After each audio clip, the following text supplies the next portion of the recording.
Horizontes do Jornalismo, por Carlos Eduardo Lins da Silva. Professor Carlos Eduardo, um editorial recente do Estadão discute qual deve ser a postura da imprensa para a garantia do bom debate democrático, em especial diante das ações do presidente Jair Bolsonaro.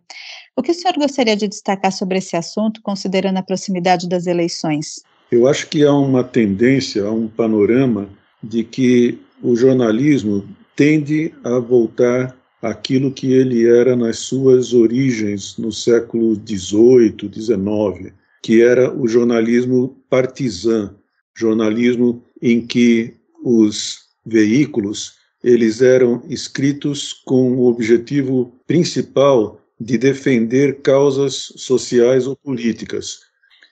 A guerra cultural, em que a imprensa e as redes sociais são personagens e armamentos de destaque hoje em dia, tem feito com que muitas objeções sejam levantadas contra cânones da atividade do jornalismo, cânones esses que foram estabelecidos no final do século XIX, começo do século XX, ficaram mais ou menos consagrados ao longo de todo o século XX. Cânones como a busca da verdade factual e o oferecimento do direito de fala a todos os lados relevantes em temas polêmicos. O Estadão, nesse editorial, ele diz com clareza absoluta que os manuais de jornalismo deviam ser revisados e que talvez fatos em torno do presidente Bolsonaro não devessem simplesmente ser noticiados. Daí para o jornal se transformar num veículo partidário mesmo, é um passo muito curto. É evidente que nos editoriais, tanto o Estadão como qualquer jornal, tem o direito e tem praticado a defesa de, por exemplo, candidaturas, de partidos políticos, de causas.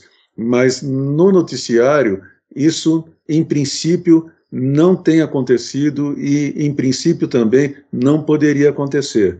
Então, o fato de um dos jornais mais importantes do país levantar essa possibilidade no editorial, que é a voz do jornal, é um indício muito relevante de que talvez realmente nós estejamos nos encaminhando para um período em que o jornalismo voltará a ser como ele era 200 anos atrás, 150, 300 anos atrás. Por outro lado, professor, como lidar com uma situação basicamente extrema que a gente vive hoje, na qual você tem figuras proeminentes da República que simplesmente lidam com mentiras em vez de lidar com a verdade factual? Como deve ser a postura do jornalismo nessa questão? É um problema muito difícil, Márcia, que eu não tenho respostas fáceis para ele. Eu acredito que a melhor maneira de lidar com líderes como Bolsonaro e Trump tem entre suas possibilidades a de exibir constantemente e factualmente e mostrar com toda clareza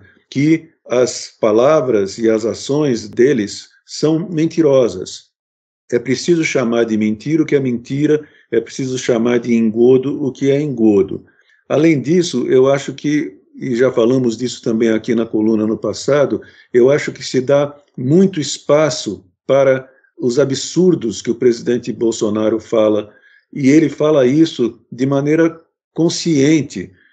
As declarações ultrajantes dele em relação a minorias, em relação à democracia, em relação aos direitos humanos, essas declarações ultrajantes, elas devem ser registradas, mas não precisam ser exploradas com tanto espaço como normalmente os jornais fazem. E isso faz com que as pessoas se preocupem com esses assuntos que devem se preocupar, mas que esqueçam os verdadeiros e mais dramáticos problemas que a administração desastrada e desastrosa do presidente Bolsonaro tem causado ao país.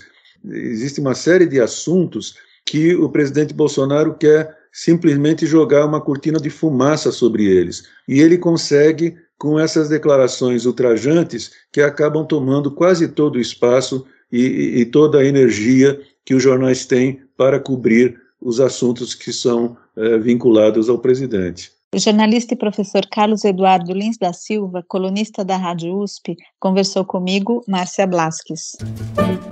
Horizontes do Jornalismo, por Carlos Eduardo Lins da Silva.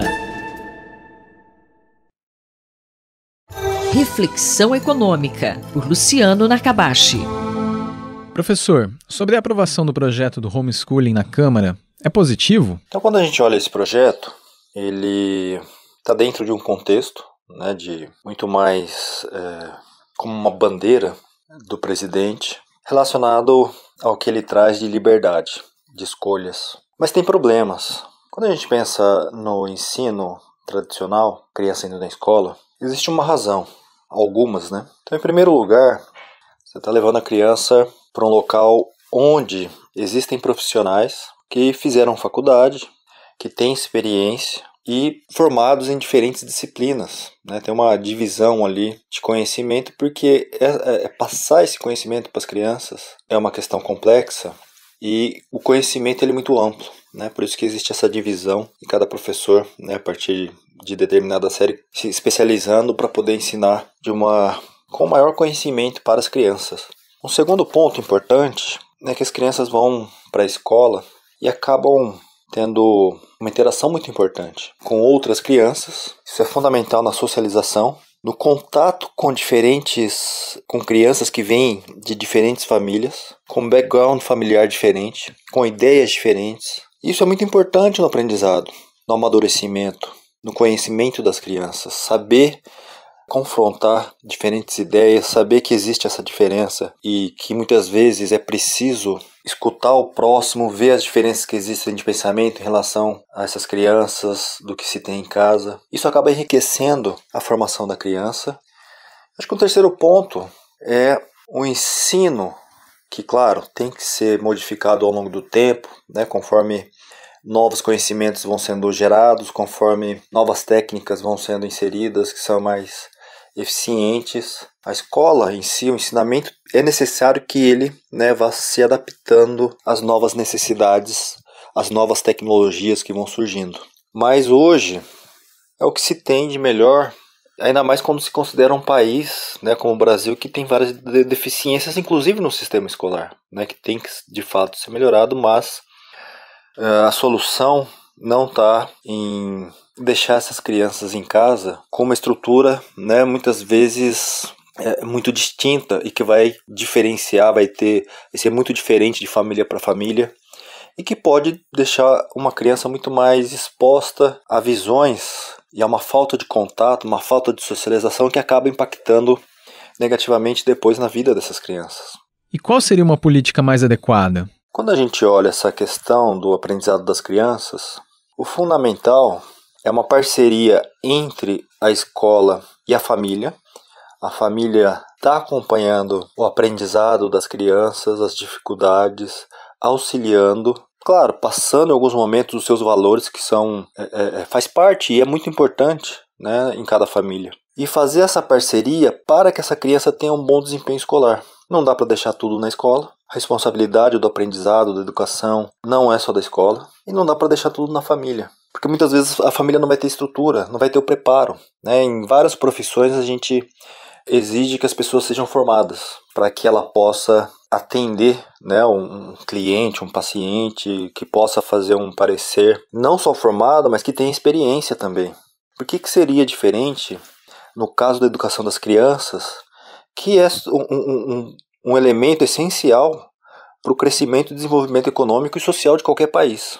Então é um tema muito sensível, isso faz parte de uma das bandeiras do nosso presidente, trazendo essa questão da liberdade, mas de uma forma equivocada, porque a gente tem que pensar, né, como um todo, e dependendo da dinâmica de quantas famílias iriam, né, adotar esse tipo de sistema e como que isso ia se difundir ao longo do tempo, pode ter efeitos perversos de forma, né, importante sobre as crianças, o desenvolvimento delas. Então o que a gente precisa, na verdade, é investir mais nas escolas e deixar mais as crianças na escola, principalmente aquelas crianças de baixa renda, para que elas possam ter as oportunidades que as outras crianças de classe mais altas têm, né, depois que elas ingressam no mercado de trabalho. E fazer essa parceria da família estar junto com a escola, ajudando nesse processo de aprendizado, nesse processo de apoio, que é o fundamental para o desenvolvimento das nossas crianças. Nós ouvimos o professor Luciano Nakabashi, da FEA USP Ribeirão. Gabriel Soares, para a Rádio USP. Reflexão Econômica, por Luciano Nakabashi.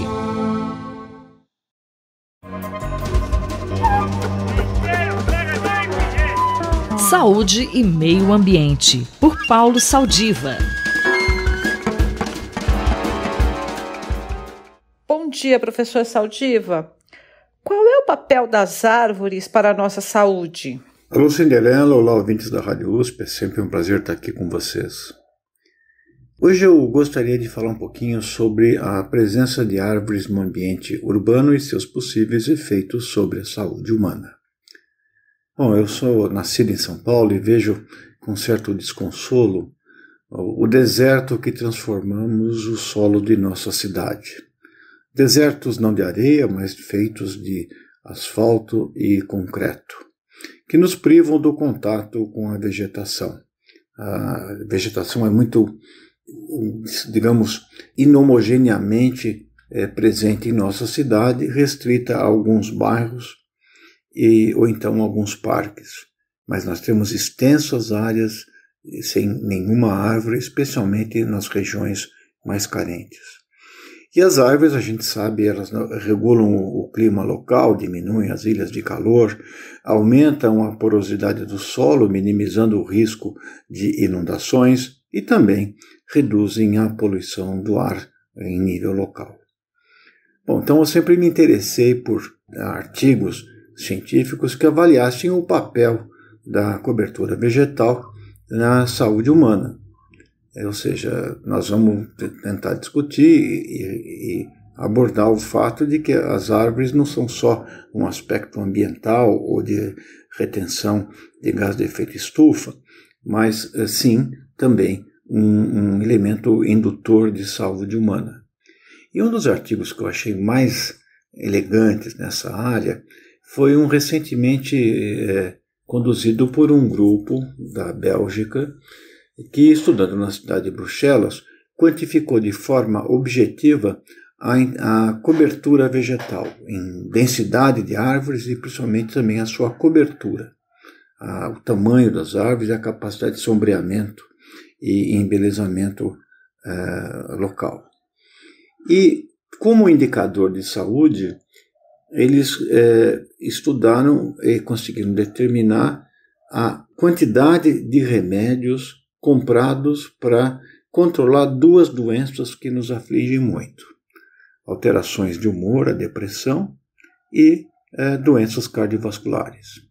E o que se observou é que existe uma função dose-resposta, que quanto maior a cobertura arbórea, menor a compra naquela região de remédios para dois males que nos perturbam muito e são quase que epidêmicos em nossa sociedade: os distúrbios mentais, principalmente depressão, e doenças para controlar a pressão arterial elevada e também arritmias cardíacas. Professor, essa descoberta científica nos dá um importante alerta, não? Essa é uma evidência que talvez consiga mobilizar ainda mais, né, a importância e ressaltar mais a importância de que as árvores elas são muito significantes, né? A vegetação é muito significante para manter a nossa saúde, para contribuir para a nossa saúde. E isso talvez sirva de argumento para estabelecimento de políticas públicas e também de apoio da população para manter as árvores plantadas, para que a gente possa recuperar um pouco do que foi perdido ao longo dos séculos da nossa cidade de São Paulo. Um abraço para vocês e tudo de bom e até a próxima oportunidade. Eu sou Cinderela Caldeira e conversei com o professor Paulo Saldiva para a Rádio USP. Saúde e Meio Ambiente, por Paulo Saldiva.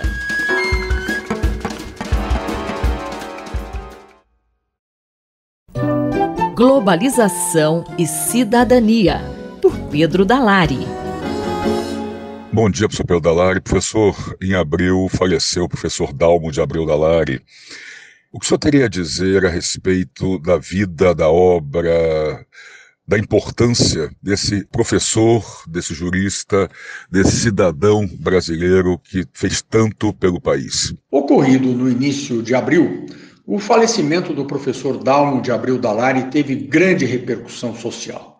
Ao longo dos 90 anos de vida, ele atuou por quase 70 anos na Universidade de São Paulo, como aluno, professor e dirigente, tendo sido diretor da tradicional Faculdade de Direito do Largo de São Francisco. Destacadamente um grande humanista, Dalmo Dallari associou, de forma muito marcante, sua atividade no ensino jurídico a uma ativa militância em favor dos direitos humanos, o que foi amplamente ressaltado nas matérias de imprensa e nas manifestações que se seguiram à sua morte.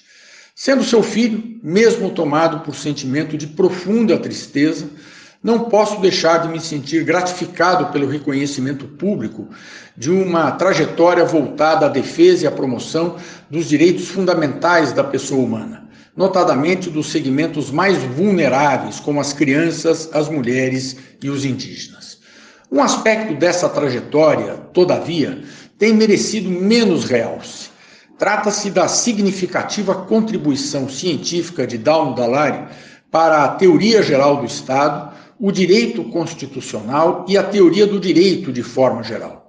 Contribuição teórica, fruto de intensa dedicação à pesquisa, mas com indiscutível efeito prático. Como professor de teoria geral do Estado, Dalmo Dallari introduziu inovação importante na doutrina da matéria, ao superar a visão formalista que compreendia o Estado como mera decorrência da existência de uma ordem jurídica soberana vigente sobre o povo de um território. A esses três elementos formais, soberania, povo e território, Dalmo Dallari acrescentou um quarto elemento, a finalidade do bem comum, sem o que o Estado não alcançaria a estabilidade e não poderia se configurar em sua plenitude.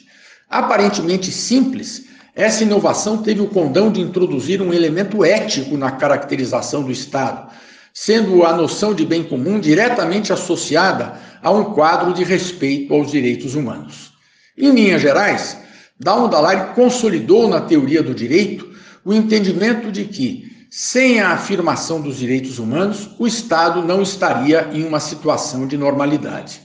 Essa concepção foi por ele explicitada em livro didático publicado pela tradicional editora Saraiva em 1971, intitulado Elementos de Teoria Geral do Estado.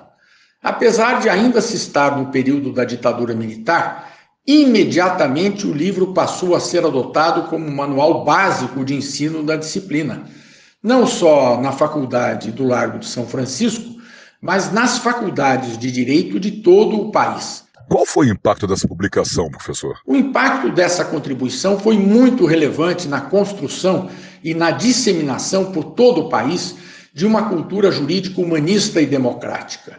Sua repercussão influenciou as gerações de estudantes e profissionais do direito que ajudaram a promover a luta pela redemocratização do Brasil e, mais tarde, a elaboração e a aprovação, em 1988, da nova Constituição do país. Nessa nova Constituição, que vigora até os dias de hoje, a consagração da finalidade do bem comum, defendida por Dalmo Dallari, se expressa através de toda uma gama de disposições voltadas à promoção dos direitos humanos e do desenvolvimento social. É significativo, nesse sentido, que a enunciação dos princípios fundamentais do Estado brasileiro e dos direitos fundamentais de sua população estejam logo no início do texto constitucional, indicando clara prioridade e antecedendo as regras concernentes à estrutura política e administrativa do Estado. Com a morte de Dalmo Dallari, o Brasil perdeu uma personalidade notável, que, entre tantos atributos, foi também um grande cientista. Este foi o professor Pedro Dallari, que falou com Marcelo Hollenberg para a Rádio USP. Globalização e Cidadania, por Pedro Dallari. Cidade para Todos, por Raquel Ronick. Professora Raquel Ronick, esta semana o jornal Estado de São Paulo publicou uma reportagem sobre a compra e distribuição de caminhões de lixo compactadores para pequenos municípios no Brasil, isso com menos de 8 mil habitantes. Uma lógica completamente aleatória, independente das relações políticas. Professora, o que está acontecendo? Explica melhor. Bom dia. Bom dia, Sandra.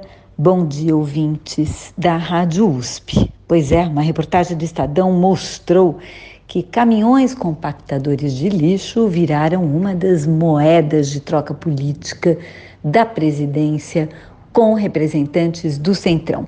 Para explicar aqui para os nossos ouvintes, esses caminhões, mais de quase 500 caminhões, foram distribuídos para municípios de pequeno porte, numa lógica absolutamente aleatória, e a reportagem aponta não apenas superfaturamento, mas também municípios que receberam 3, que são municípios muito pequenos, que o lixo nem cabe em 3, municípios que precisam desesperadamente e não têm, além de que, e essa é uma questão também muito importante para a gente entender aqui, que para equacionar a questão do lixo, o caminhão compactador é um tipo de solução, não necessariamente adequada para todas as situações, né? Porque tem que ter um mínimo de quantidade de lixo para viabilizar o custo, inclusive o custo de manutenção de um caminhão compactador, além de a gente ter que pensar o ciclo do lixo como um todo, Sandra.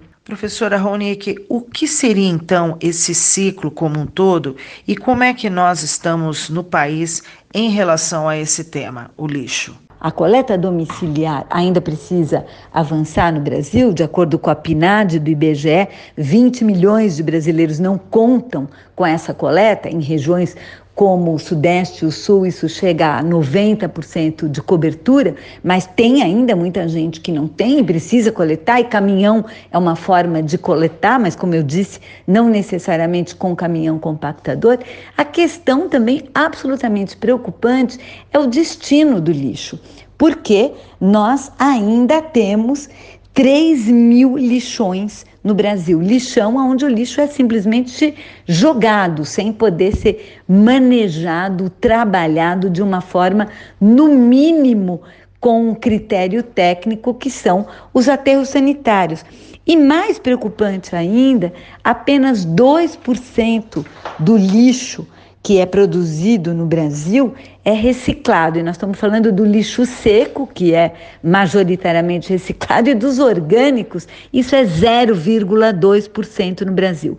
Isso é baixíssimo, isso significa que nós temos uma política nacional de resíduos que tinha se comprometido a acabar com os lixões até 2020, postergado para 2021, para os pequenos municípios até 2024, mas a política de distribuição de verbas e recursos, ela tem que atender às características e às necessidades de ponta a ponta no processo de coleta e destinação final do lixo. E não pode ser trabalhada como historicamente tem sido trabalhada, aliás, como distribuição de mercadorias políticas.